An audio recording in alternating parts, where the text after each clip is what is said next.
Accent's final be collaborating with Black Student Union and Pride Student Union for tonight's event. My name is Stephen Wolf, and I'm honored to serve the University of Florida as chairman of Accent Speakers Bureau. For 54 years, Accent has stuck to its tradition of bringing prominent, influential, and entertaining speakers to campus to engage and inform the student body. Tonight, although we are not together on campus, we are incredibly proud to continue that tradition by bringing speakers who can inspire and further educate us on the issues of racial injustice facing our country. Before I continue, I'd like to take a moment to remind our audience that no recording of any kind is permitted during tonight's event, including photography, screenshots, video recording, and live streaming. The show will consist of a moderated conversation followed by a 15-minute student Q&A session. We ask that students keep their questions brief and respectful, as we would like to give as many students as possible the chance to ask their questions. Questions can be asked at any time throughout the show using the Microsoft Teams Q&A feature, but no, they won't be answered until the Q&A session begins. If you'd like your question to be asked to a specific speaker, we advise you include their name in your question. Tonight's show will be moderated by Dr. Jasmine McNeely. Dr. McNeely is a professor in the School of Journalism and the Associate Director of the Marion B. Breckner First Amendment Project, a nonprofit organization dedicated to issues affecting the First Amendment, freedoms of speech, press, thought, assembly, and petition. Please welcome Dr. Jasmine McNeely. Now, on to tonight's featured guests. Patrisse Cullors, Alicia Garza, and Opal Tometi started the hashtag Black Lives Matter in 2013 in response to the acquittal of George Zimmerman in the shooting death of Trayvon Martin. Their impassioned message has seamlessly shifted from the internet into the streets and the mainstream, while maintaining its online clout and widespread allure. Emblazoned across t-shirts, protest banners, and news headlines, hashtag Black Lives Matter has turned attention to the troubling disconnect between law enforcement and the Black community, driving nationwide protests on a scale not seen in a half century.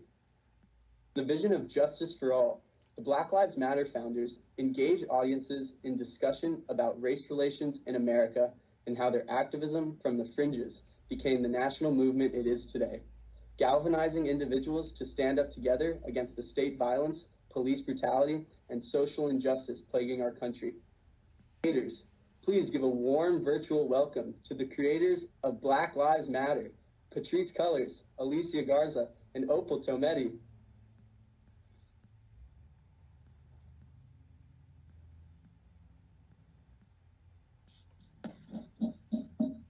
So I am just really happy to be able to talk to you all. I think there's going to be a good discussion. So Patrisse, Alicia, Opal, welcome to the swamp, so to speak. A few questions. So Patrisse, why Black Lives Matter? Ooh, I like.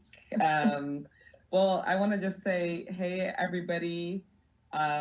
So grateful to be here. And while it's still very bizarre to do big public speaking events on a computer and in my living room, I am grateful to be doing it with this team and this time.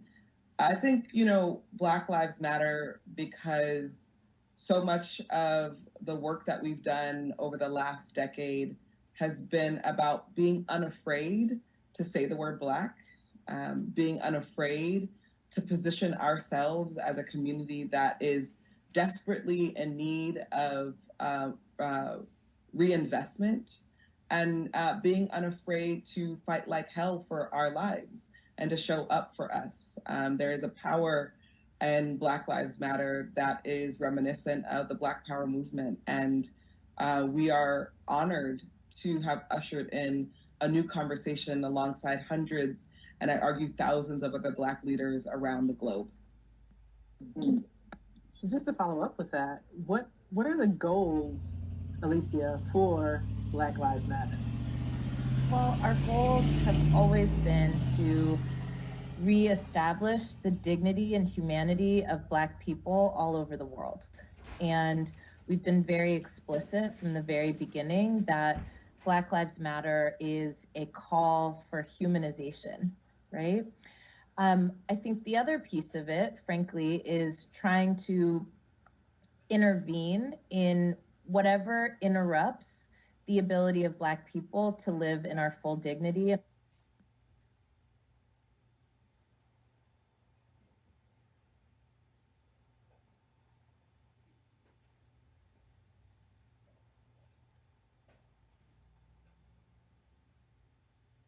Policing and a system and a series of punishment-based, right, policies that that deny Black people our dignity, right, and our humanity. But it is also about other forms of state-sanctioned violence that essentially rob Black communities of the things that we need to live well and to live whole. And so, you know, the violence that exists that Black communities face and that we experience is not just at the barrel of a gun, right? It also has everything to do with, you know, our communities being at the losing end of almost every disparity that you can think of, whether that's healthcare or housing, jobs, education. Black communities are not only being left behind, but we are essentially being attacked by a lack of access to the resources that we need to live full and dignified lives. Mm-hmm. So, Alicia, it seems like what you're talking about is equity and justice. So what does that look like in the work of Black Lives Matter? Well, it looks like organizing, right? And so, you know, one of the things that has been so important to the three of us is that, you know, that we round out how we understand what is necessary for Black lives to matter. We need a change in our criminal system. In fact, we need to completely revamp it. We need a change in our our immigrant rights system, right? Where immigrants don't actually have rights in this country. We need a change in all of the things that are impacting our communities. And one thing that's important for people to know is that, you know, Black Lives Matter spans the range of issues that Black communities cares about, and we organize and build power to make sure that we are changing laws and also changing culture that allows Black lives to be devalued. I think it also very much is a cultural shift that we have, you know, been very focused on ushering into being. You know, what Patrice said is absolutely right. The fact that you have to be unapologetic to say Black shows you where we are as a culture. And so we really have done work to try and intervene, whether it be through art, whether it be through, you know, prose, whether it be through the images and the stories that we see on TV, like Patrice has been so involved in, and Opal as well. We have to change the ways that Black people are seen, the way that Black people are experienced. And then we also have to change the way we experience and see ourselves and each other. That is very, very important to us. So I know we've heard things like, you know, well, you can't appeal to white people to make Black Lives Matter. And we're like, that's never what this was about in the first place. This was always a project to provide healing between Black people so that we can also achieve unity and take action together to build power. Mm-hmm. And so, Opal, Alicia mentioned media. What do you think the influence of media, including social media, is in organizing political engagement and ultimately making change related to the work of Black Lives Matter? I believe that media actually plays a very critical role in how we understand what's happening in society, how we understand our values and our society, as well as how we see ourselves. I would argue that a large part of the reason why we had to create Black Lives Matter in the way that we created Black Lives Matter was because we didn't have a media landscape that was embracing or accurately depicting what was taking place in Black communities. You know, we were faced, and we are still being faced, with an onslaught of violence, right? And everyday degradation and just devaluation of Black lives all across the board, as Alicia began to share. And we didn't have a media landscape that allowed for folks to truly hear what we were going through, nor equip folks with the tools to act on it, right? The tools to remedy the harm that had been happening in our communities. So quite literally, when we first, created Black Lives Matter, it was using social media. We had to use, the tools that were at our disposal, tools that, often they're talked about as democratizing our society. I don't necessarily think that that's all true, because there's a lot of bias and power that still, our social media platforms like Facebook, for example, harbor. However, we were deliberate, we were intentional in utilizing social media channels because we knew that we could be authentic with our own storytelling. We could be authentic in sharing our own concerns, and that we could speak directly to one another, as opposed to, fighting for, an NBC or CNN or so on to cover what was going on. We knew, from day one that this was about us, like speaking first and foremost to Black people, reminding us that our lives matter, despite what the society was saying about us and despite what the courts were declaring about our lives. And, when we think about Black Lives Matter, right, the inception was because of the murder of Trayvon Martin and the acquittal of his killer, George Zimmerman. But we knew that the media wasn't telling the full story. We knew that, Trayvon and his family weren't getting even a modicum of justice or a real kind of, there was nothing that was coming of it that was any good. And so we knew that we had to take the power, right? We had to seize our power. We had to step into our own sense of agency, and use the tools of our day to communicate another message. Mm-hmm. And that message being, to us, we know our lives matter. We care about us.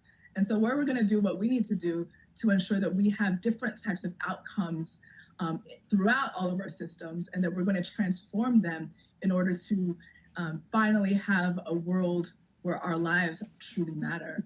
And so media is critical to that, both the traditional sense of media, but also, of course, new media tools, being able to use our cell phones to record what's going on. That's obviously another critical component where people are empowered to document what's taking place in their own communities, document the harms, the challenges, the discrimination that they're faced with, and report on it.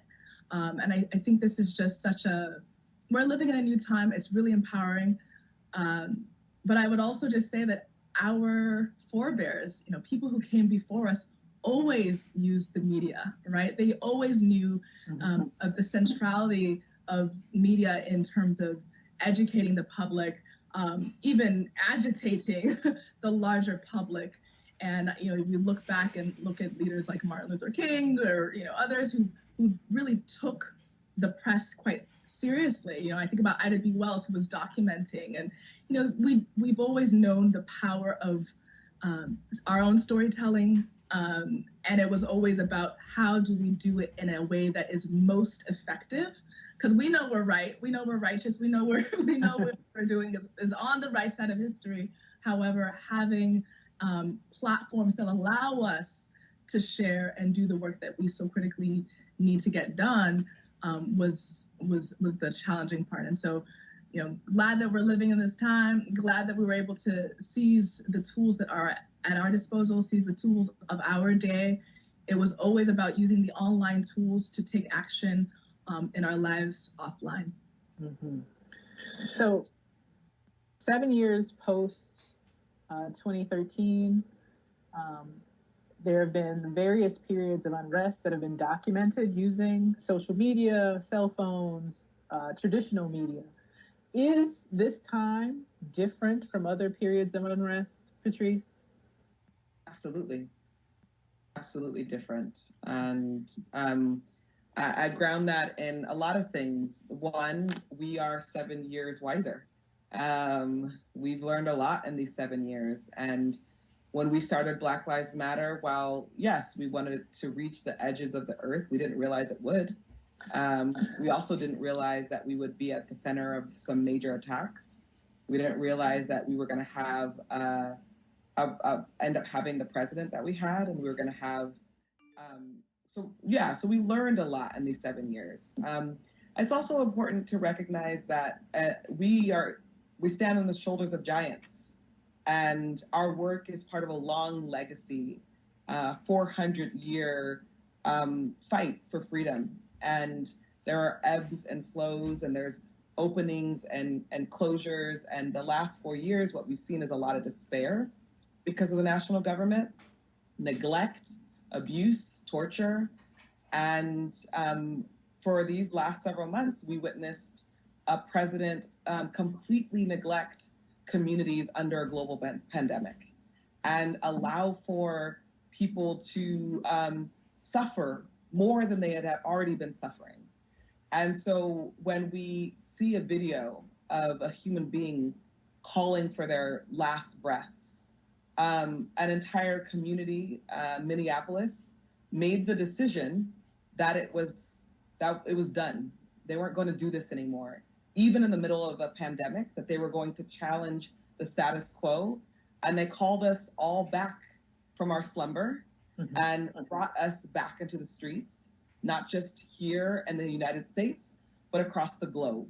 And so this moment is such an important moment in history because we are living under known white supremacists.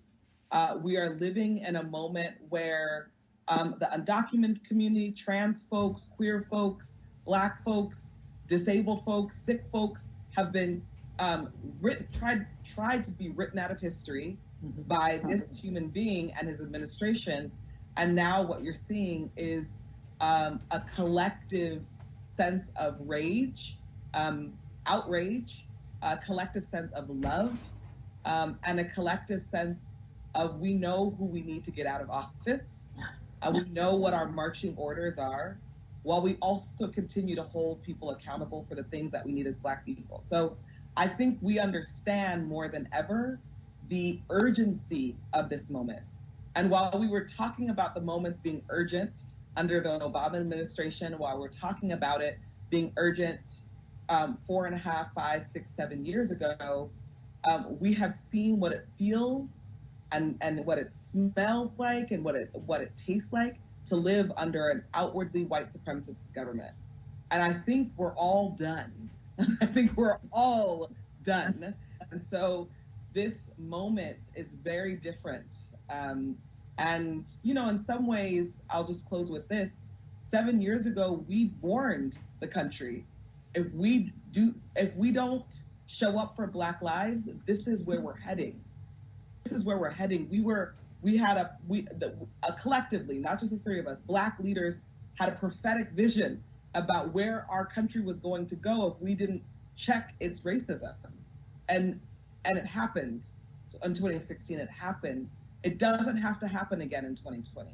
We don't have to go down this route again. And I firmly believe that as a country and as a globe, people are interested collectively in getting 45 out of office and making sure we see a new president and holding the next person accountable. Mm-hmm. So, Alicia, following up on that, what are some of the lessons that Black Lives Matter has learned that have been put into practice now in comparison to 7 years ago? Well, there's no following up on that. Yeah, I will step in next. I love you, girl. You know how I feel about this. No. So here's the thing. I mean, in terms of concrete lessons, I think that America is relearning the things that we talked about 7 years ago. When we talk about, you know, the need to not leave anybody behind when we're talking about Black lives and whose lives matter. And of course, over this last couple of months, we've seen so many murders of various people at the hands of police and vigilantes, Tony McDade, you know, Breonna, right? all of these folks who, really defy, I think, how media talked about Black Lives Matter.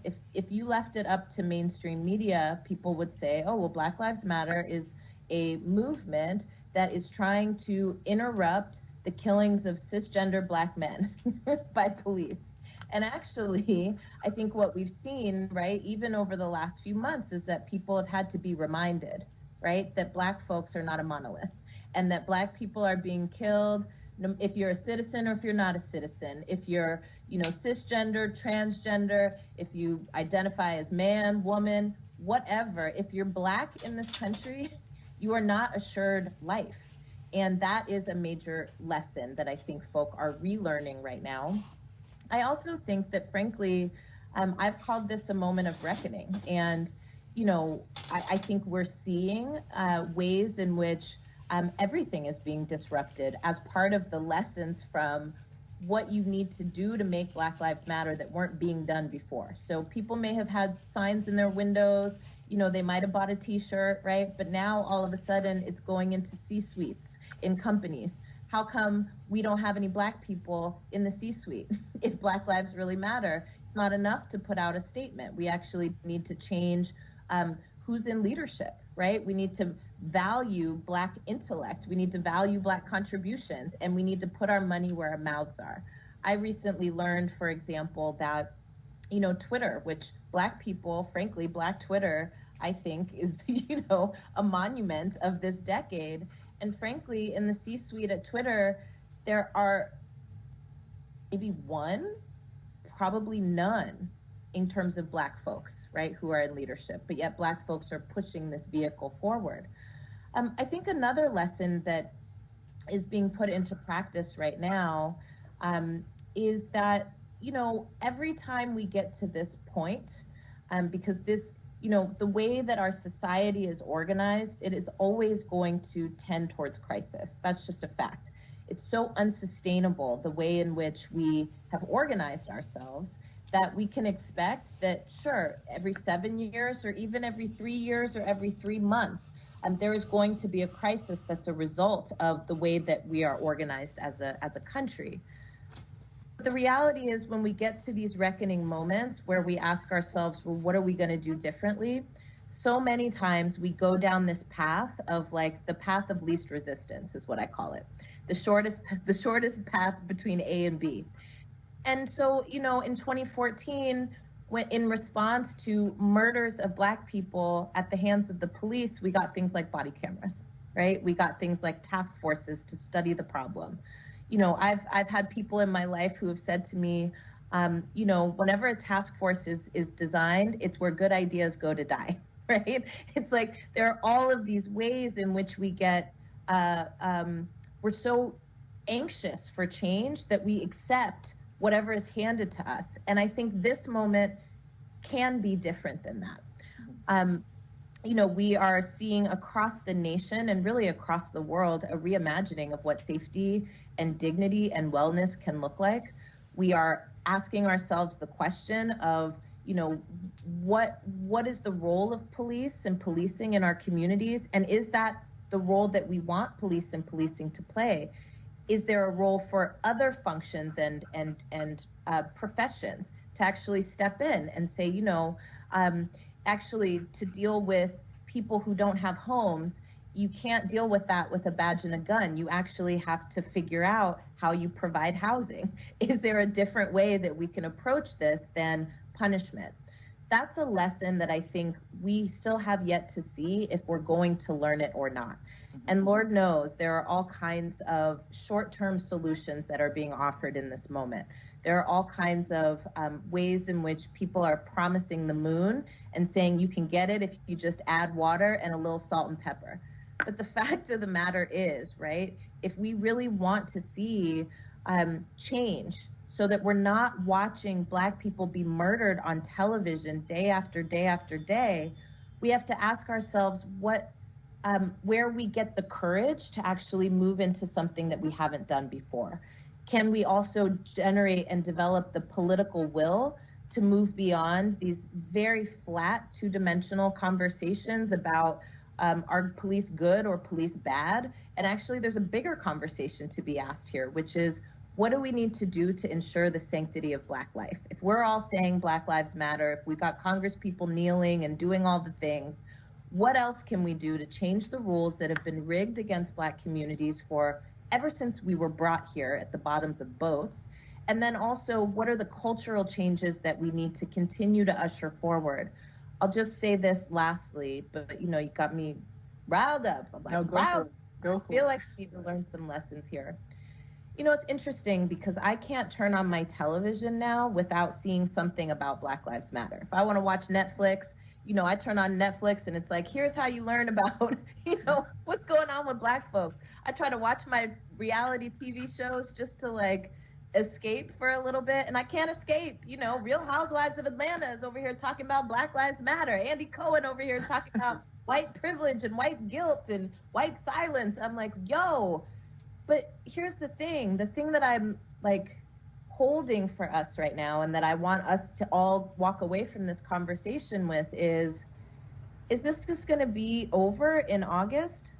By August, are we going to have moved on and I can go back to my reality shows and then we never talk about what it means to ensure the dignity and sanctity of Black life? Or are we going to say we never want to be back here again?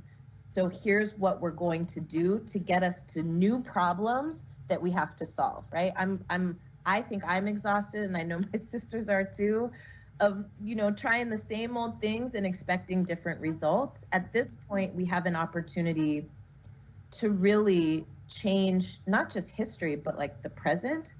And then we can look back on this and say, this was the moment where we decided to do something different. And that's what I think the lesson for this moment has in terms of potential. I'm not sure if we've done it yet. So one of the things that Alicia just said, Opal, that really struck me is about the two-dimensional conversation we continue to have, even with respect to what do we mean when we say Black lives. So my question to you is, what is intersectionality, which I think part of the answer Alicia gave me points to, and what is the role that it plays in the Black Lives Matter movement and in organizing in general? Well, intersectionality is at the core, I think, of who we are and how we do the work that we do, right? Intersectionality, and I'm not sure if everyone understands the definition or the concept, but really it's just understanding the various ways in which power and our systems interact with different types of people who have various identities, right? So, for example, I'm the daughter of Nigerian immigrants. I think oftentimes about the immigration system and its impact on my family or people that I love who are undocumented. And for us to engage in liberation work and freedom fighting in the ways that we do is to look at the impact of the immigration system and the criminal justice system on identities like Black immigrants or folks who might be undocumented, and to embrace the fact that our unique identities make us either more acutely impacted by a system or sometimes, less so. And for those of us who are engaged in social justice work, it's important for us to remember that there are various lenses to the work. There are various ways in which we understand our vulnerabilities, even as we walk through and move through society. And for us, it's been important to embrace that, to look to that, to ensure that our people who normally are treated as though their lives don't matter or don't matter as much and are left to really live at the margins of society, we're saying, enough of that. Bring folks who are left at the margins, like our trans sisters, bring them to the center. Let's ensure that their voices are heard. Let's ensure that they are protected. Let's ensure that when we build out our campaigns if it's campaigns around policing and defunding the police, for example, or when we build out campaigns for transforming, the education system or whatever we do, that we ensure that we're bringing those voices that have been so frequently dismissed. We're bringing their voices and their concerns to the center, and we're fighting from that place. And I think think that's the value and the significance when we say intersectionality, and when we talk about ensuring that our movements are intersectional and we appreciate the complexity and the nuance of who we are. You know, I tend to also like to explain and share with folks that what we're essentially are about is by embracing our full selves, right? All of our identities, all of who we are, who we love, the spectrum of our spirit and humanity. And when we talk about Black Lives Matter, we were very intentional from the outset to say that we're talking about all Black lives. We quite literally went to the site and wrote that so that people wouldn't think that we're actually only talking about cisgender Black men, for example. And we're not only just talking about the way in which the criminal justice system works. We're talking about these various institutions that make up our society.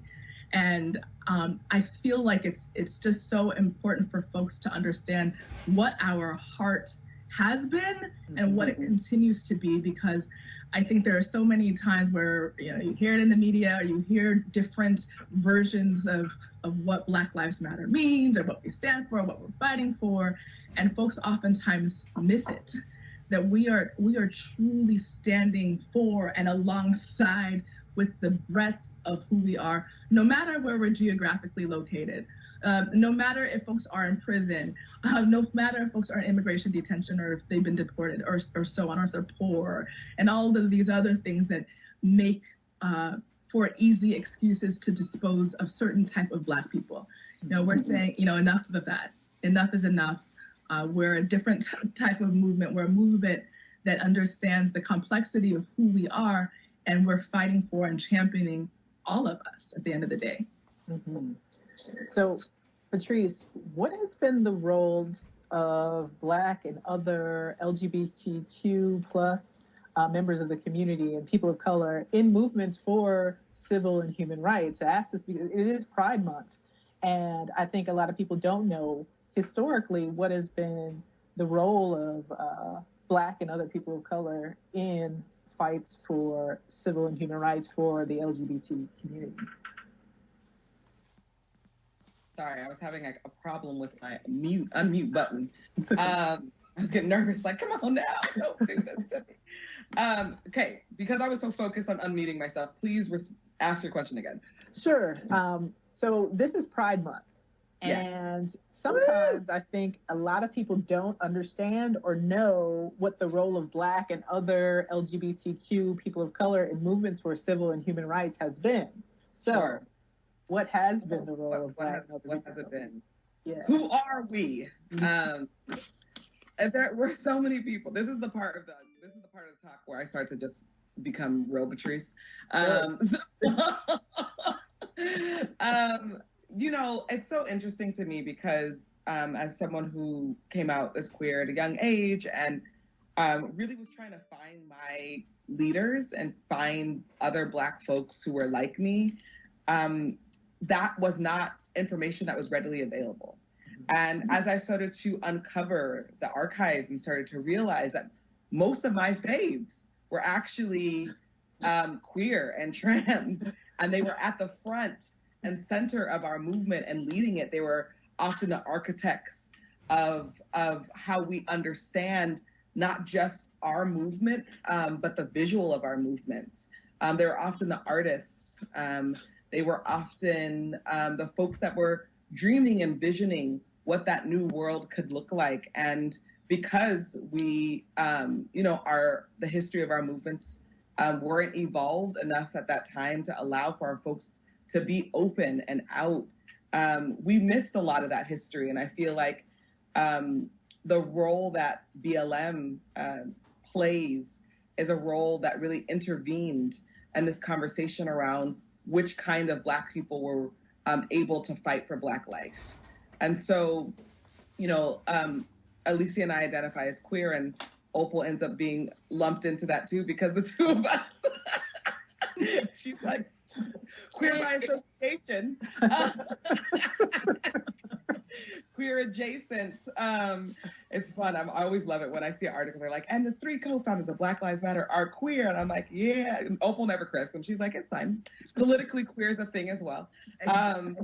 You know, I think it's really important because we came out of many Black-led movements who, frankly, would tell us, you know, we're not going to talk about that issue right now. You know, we're going to actually talk about Blackness right now. And perhaps we'll talk about womanness too. But the queer stuff, that's like what you do in private. Like, we don't need to talk about that publicly. That doesn't actually change, you know, that doesn't have any real impact.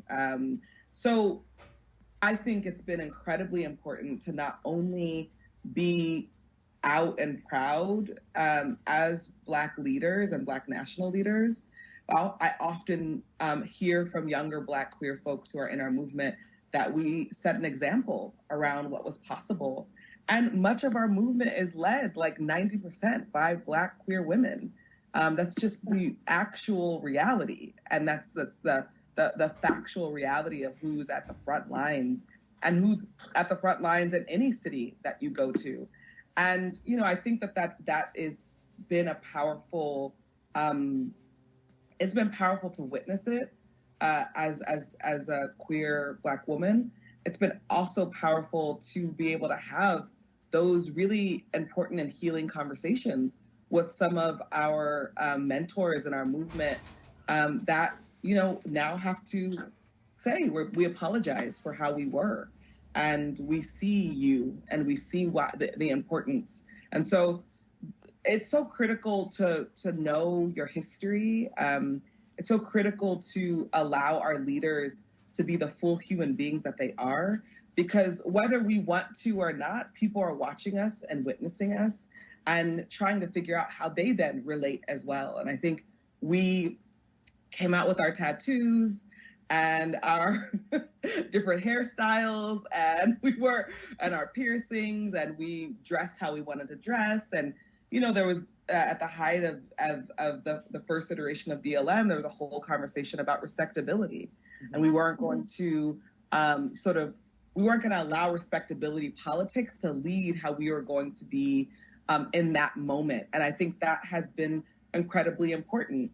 We didn't feel like we had to button up and sort of like, you know, dress in particular ways and talk in particular ways.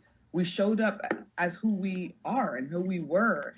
And I know that a lot of our elders who are Black and queer have thanked us personally for that and have had their own healing process because of that. And I think as we have a new generation of young people, you know, evolving around gender and evolving around how they understand the construct that we've lived by. I just want to, like, you know, for all the folks out there, I just want to thank the leadership of young folks who are also either abandoning stuff that we held on to or reimagining new ways to identify themselves in these moments. It's powerful. It's powerful to give space to that evolution. And I'm grateful that we, even though I don't think we were consciously doing it, we were just showing up as who we were, that it gave space to a new type of visibility for Black queer leadership in particular. Mm-hmm. Okay. So showing up as you are, Alicia, what has been your experiences as Black queer women?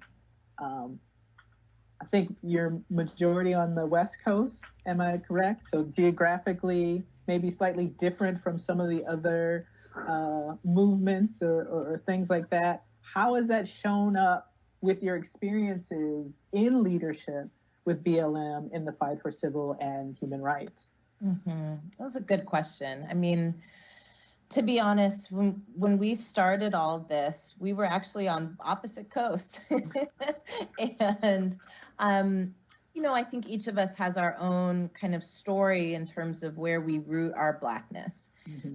I feel pretty strongly that, you know, what it's been like to show up as our full selves has been scary, and it's been maligned in all kinds of ways. And it has also been incredibly powerful.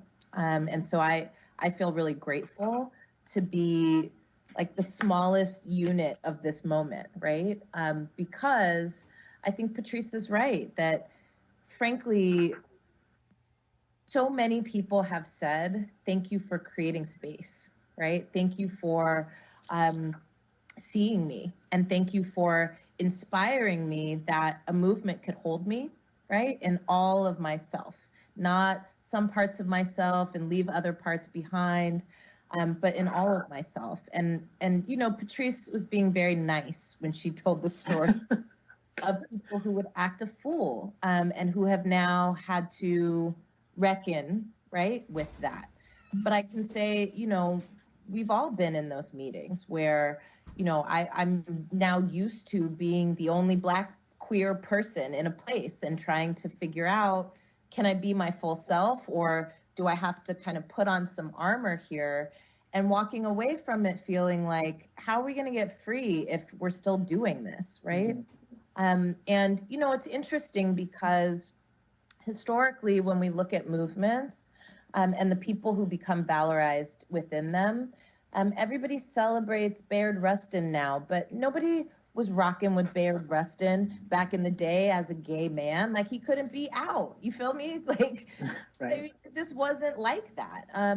You know, people want to act like everybody was down with Ella Baker and everybody was down with Fannie Lou and everybody was down with all these folks who we now elevate and lift up. But the fact of the matter is that's not true. And it was only after, right? It was only after and looking in hindsight that people said, oh, yeah, they were really amazing. I don't make that argument so that people can say that about us. I make that argument to say that we really do have an opportunity to make new mistakes.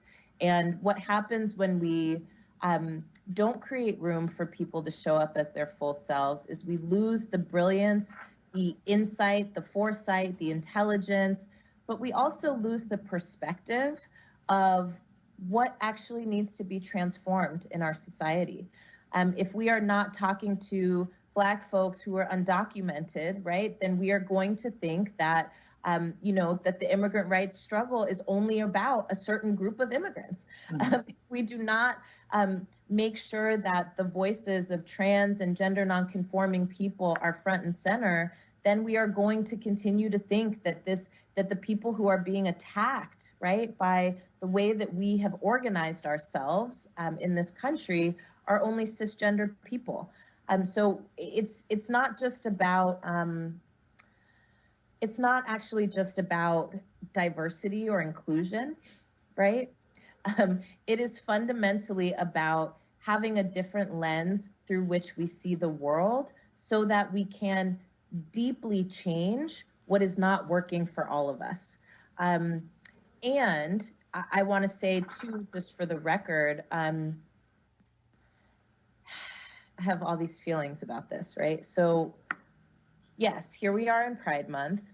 And, you know, I have seen things that people have said about, you know, the struggle for Black lives having colonized Pride Month, as if, right, as if we didn't get Pride because Black and Latinx folks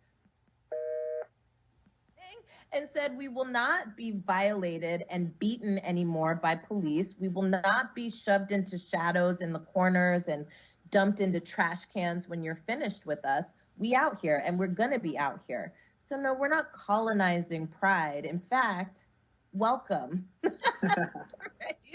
And then the very, very last thing I want to say on this piece is, you know, interview that I've done on television where I haven't gotten an email from somebody very well-meaning who hasn't said, well, couldn't you like wear something different? Or do you have to have your bar in the back of your picture? Or, you know, couldn't you have put on a little more makeup? Now, never mind that what we're talking about is how to stop extinguishing Black lives. We're so concerned with how people look that we're missing the point of country apart. And frankly, what is tearing this country apart is that we refuse to afford humanity and dignity to every single human being in this country and on this planet. And that has created a series of deep, deep problems that, again, it is going to take courage and political will to unwind and unfold and to redo.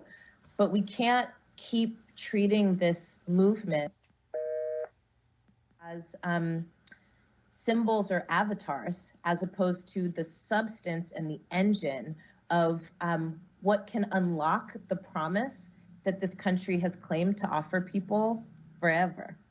Mm-hmm. So listen, I could ask you all questions and talk to you forever, but I'm trying to be good, and so I'm gonna throw it to the Q&A. And there is a question that many people have asked, or many iterations of this, is how can students, staff, allies who are not Black, how can they fit into this moment to assist with moving the movement forward?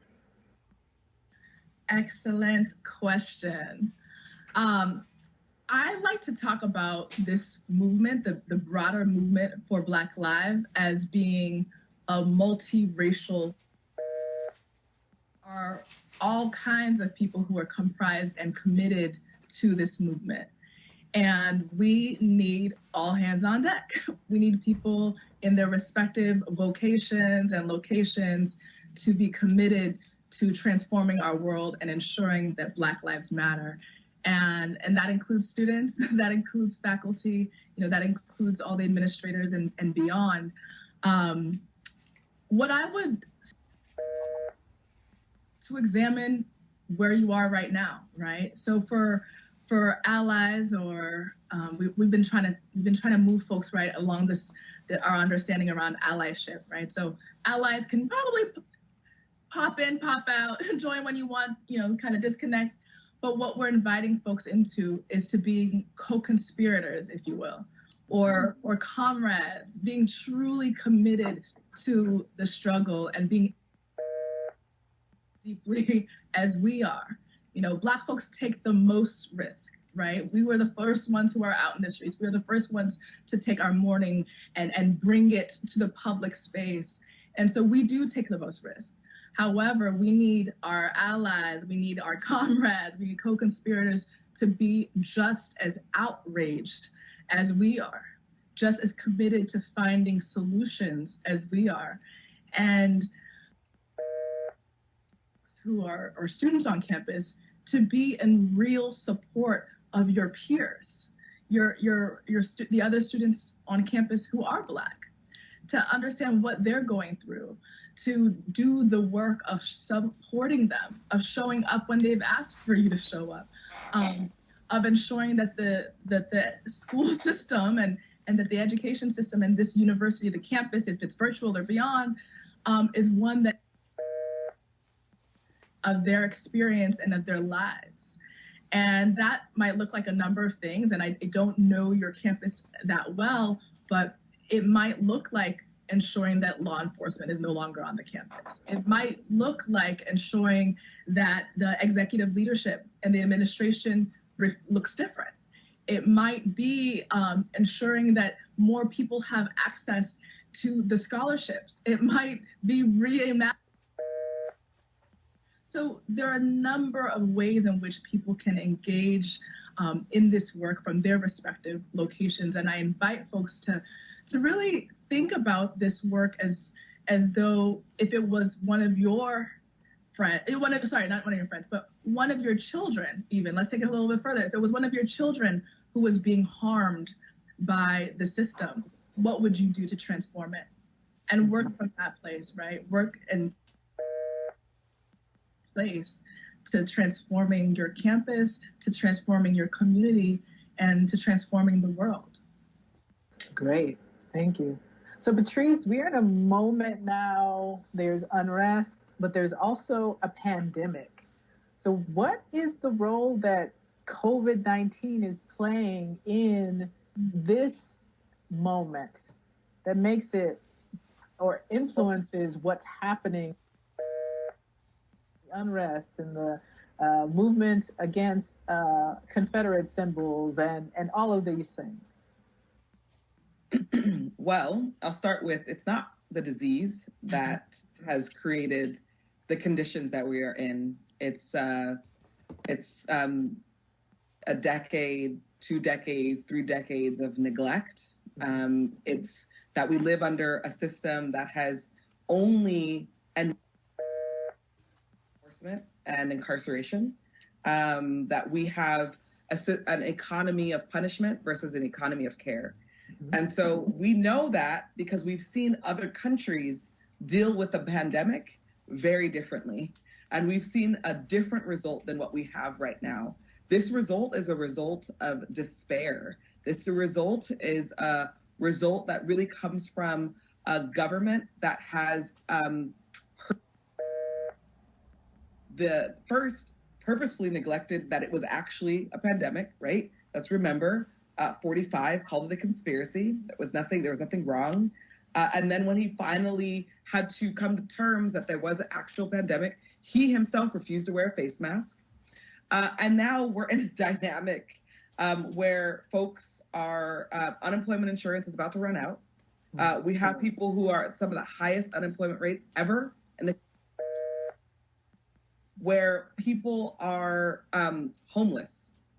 People have lost their homes. And this government has no solution to take care of people. And so the response that we've seen over the last month is actually a very human and natural response to severe dysfunction. We are responding in actually a really humane way, in a really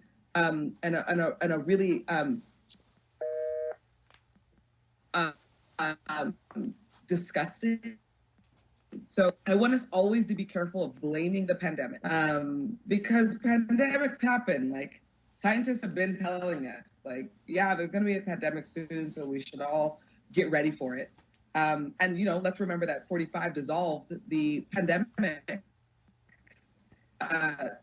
department, the global pandemic, before the pandemic hit. So we are not in this situation. We're in this situation because we live under an administration that has purposefully denied and neglected human beings their right for care and dignity. Thank you. So another question from the Q&A for Alicia and Amen. This person, how can we be sure that the university's racial equity task force doesn't just become a place where good ideas go to die? Well, the first thing is, I think it's important to push to make sure that that task force isn't just giving recommendations, but that it has some decision-making power. So often, right, we gather people to talk about things that we know are happening and offer solutions that then we give our power over to another entity to decide whether or not they want to implement those solutions. And so I would think it would be important to make sure that as a condition of participating, that one of the commitments, and there should be many, but one of the commitments is that task force is actually making the decision about what is going to be implemented. And then then it actually makes the conversation more rich, right? Nobody wants to sit around a table and talk about what people should be doing, knowing good and well that it's not going to happen, right? So there's that. But the other thing is, it shouldn't be a task force, right? There should be an entire department, at least, that's deeply looking at how do we not only untie the knots of racism and white supremacy and how it shows up in this university, but also what can we do to open the doors, right? So there's twofold. You have to repair the harm that has been done, and you have to remove any further barriers for people to access what should be a basic right for everyone. Great. So combining a few questions into one on the same theme, how does Black Lives Matter approach reform versus abolition of the police? Opal. I actually feel like this is a question for Patrice. Okay. I don't really I have my views, but I actually feel like, yeah. Patrice should rock this one out. Like, this is... I answer this question in my sleep. Okay. Well, reform is not a bad word. I want to start with that. Reform is not a bad word, but there is a framework in which we can make decisions about the kind of reforms that are going to get us closer to freedom. So when you're thinking about the concept of abolition, and you're thinking of the framework of abolition, and you're thinking about its relationship to reform, they're not oppositional theories. In fact, the way we understand getting closer to abolition is we actually have a term that was coined by critical resistance called non-reformist reforms.